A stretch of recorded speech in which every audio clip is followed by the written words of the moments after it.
আসসালামু আলাইকুম। আমাদের যে গোড়াটা দেখতে পাচ্ছেন এই গোড়াটা সম্পূর্ণ মাটির। আমরা যখন এই গোড়াটা তৈরি করেছিলাম তখন ২ সাইড দিয়ে ইট দিয়েছিলাম, কিন্তু ইট সংকটের কারণে আমরা গোড়ার মাঝখান দিয়ে ইট দিতে পারিনি। যে কারণে এই গোড়াটা সম্পূর্ণ মাটির। আর যখন আমরা এই গোড়াটা তৈরি করেছিলাম তখন আমরা ইটের পরিবর্তে পাটের চালা পেরে দিয়েছিলাম। আর মাটি যে সবকিছু নষ্ট করে ফেলে সেটা তো আমরা সবাই জানি। আমরা যখন এখানে পাটের চালা পেরে দিয়েছিলাম তখন এই পাটের চালাটা বেশিদিন লাস্টিং করেনি। আমরা যে গরুগুলোকে খড় দিই প্রতিদিন, সেই খড়গুলোর অবশিষ্টগুলো এখানে বাঁচে। যে কারণে এখানে এন্দুর ধরেছে। আর যেখানে আবর্জনা থাকবে সেখানে এন্দুর ধরবে, এটা তো আমরা সবাই জানি।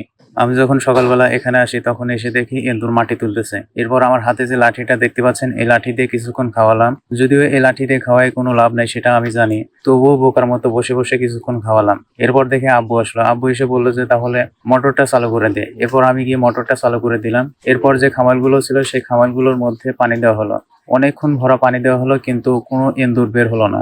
যাই হোক, অবশেষে আবার খামারগুলোকে বুঝিয়ে আবার চারিগুলোকে পূর্বের স্থানে বসানো হলো। আজকের ভিডিওটা এ পর্যন্তই। সবাই আমার জন্য দোয়া করবেন, আল্লাহ যেন বারাকা দান করেন। আসসালামু আলাইকুম।